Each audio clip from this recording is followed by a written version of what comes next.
जैसे कि last episode में हमने देखा था, हवांग ने वो लेडी का काम लगा दिया था। वो हमें बताता है, मैं सुबह जब मॉर्निंग में उठा, I was alone in bed. I immediately had a hunch, an uncomfortable situation was coming up. हम हवांग को डिनर टेबल के सामने देखते हैं। साथ ही वो टेबल पर रखे डिनर को देखकर कंफ्यूज होता है। उसे वहां पर एक नोट मिलता है। हायोंजिंग ने नोट में लिखा था, कल रात जो भी हुआ उसे ऐसे प्रिटेंड करना कि जैसे कुछ नहीं हुआ। इस टाइम हवांग अपने ऊपर काफी गुस्सा करता है। वो कहता है, मैं पागल हूं, आखिर मैंने क्यों ड्रिंक की। अब इस चीज की वजह मैं हायोंजिंग को हर मॉर्निंग कैसे फेस करूंगा। उसे अपने ऊपर इतना गुस्सा आ रहा था कि वो उस नोट को भी खाने लगता है। साथ ही कहता है, मुझे अभी यहाँ पर 1 साल और रहना है। वो अपने आप को इसके लिए गाली भी देता है। उसके बाद हम हवांग और हायोंजिंग दोनों को देखते हैं। हायोंजिंग अपने घर की साफ सफाई कर रही थी और हवांग वहां से जाते हुए उसे नोटिस कर लेता है, मगर वो उसे कुछ नहीं कहता। वो सोचता है इस सब के बाद हम दोनों के बीच काफी ऑकवर्ड सिचुएशन हो गई है। दिन ब दिन गुजरते हैं, मगर वो दोनों के बीच में प्रॉपर कॉन्वर्सेशन नहीं होती और उन दोनों के बीच का जो एटमॉस्फेयर था वो भी कोल्ड और ऑकवर्डनेस से भरा हुआ है। बट इन सब के बाद भी एक चीज थी जो कभी चेंज नहीं हुई। वो है हायोंजिंग के हाथ का बनाया हुआ खाना। वो हमेशा ही गर्म रहता है। वो अभी भी उसी रात के बारे में सोचता है कि आखिर हायोंजिंग ने उसके साथ ऐसा क्यों किया। उसे ऐसा लगता है कि हायोंजिंग एम्प्टी या अकेला फील कर रही है, इसलिए वो मेरा यूज कर रही है to fill herself up even for a moment. और हायोंजिंग उसे गेट के पास खड़े होकर ग्लूमी से लुक के साथ उसे जाते हुए देखते रहती है। नेक्स्ट सीन में हम पब्लिक हेल्थ सेंटर पर देखते हैं, जहां पब्लिक की लाइन लगी हुई थी।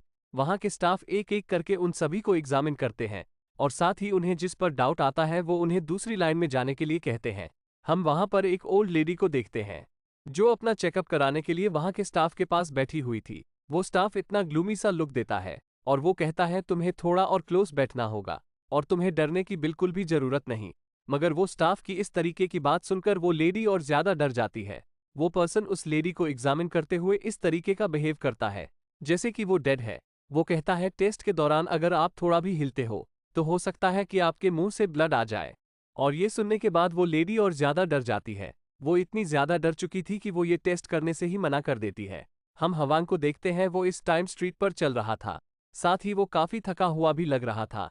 वो इतना उदास हो गया था कि वो वापस सोल जाना चाहता है। वो सोचता है, अगर मैं यहाँ पर 1 साल रहा तो आई बी इवन मोर लॉस्ट। आखिर मुझे क्या करना चाहिए। वो इतना सब सोच ही रहा था कि उसे वहां पर आएन कहीं जाते हुए दिखती है, इसलिए वो उसके पीछे जाने लगता है और वो कहता है, अरे ये तो हायोन है, बट शी स्टिल लिंपिंग और उसके बैंडेज भी लूज हो गए। गॉश, अगर ये ऐसे ही करते रही तो इसका पेन और ज्यादा हो जाएगा, क्योंकि उसकी चोट पर कोई प्रेशर ही नहीं पड़ रहा। वो हायोन के पीछे पीछे काफी दूर तक आ गया था। साथ ही वो उसे रोकने की कोशिश करता है, मगर हायोन उसे इस तरीके से इग्नोर करती है जैसे कि कोई मच्छर भी ना रहा हो। हवांग उसका पीछा करते हुए काफी थक गया था, मगर हायोन रुकने का नाम ही नहीं लेती और वो चलते हुए पास ही के एक घर में आती है और उसके पीछे पीछे हवांग भी थकी हुई हालत में उसी घर में आ जाता है। हवांग उसका इतनी खामोशी से पीछा कर रहा था कि हायोन को अभी तक पता ही नहीं चला कि हवांग उसका पीछा कर रहा है, इसलिए वो बेफिक्र होकर अपने कपड़े चेंज करने लगती है। मगर जब वो अपने पंथ को चेंज कर रही थी तब वो नोटिस करती है कि उसे वहां पर किसी के होने की प्रेजेंस महसूस हो रही है। और वही हवांग का, तो उसको इस तरीके से देखकर माइंड ब्लास्ट ही हो जाता है। हायोन पीछे देखती है तो उसे समझ में नहीं आता कि ये हवांग है, इसलिए वो बड़ी जोर से चिल्लाती है और ये आवाज उस घर के बाहर तक सुनाई देती है। हायोन पीछे पलट के देखती है तो उसे समझ में आता है कि ये हवांग है और वो इस टाइम गेट के पास इस तरीके से चिपक के खड़ा था जैसे कि वो लड़की उसे अब जान से मरने वाली हो। हायोन शॉक्ड भरी आवाज से कहती है, व्हाट इज दिस डॉक्टर, आखिर तुम अचानक से इस रूम में कैसे आ गए। हवांग इस टाइम इतना शाय फील करता है कि वो ठीक से एक्सप्लेन ही नहीं कर पाता कि आखिर वो यहाँ क्यों आया। वो घबराते हुए कहता है, आई केम फॉर सम बैंडेजेस। वो इस टाइम ठीक से कहने की भी हालत में नहीं था।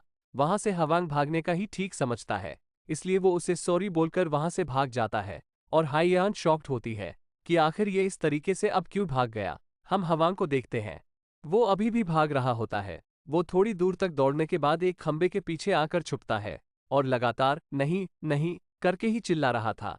वो कहता है, आखिर ये यहाँ पर अपने क्लोथ्स क्यों चेंज कर रही थी।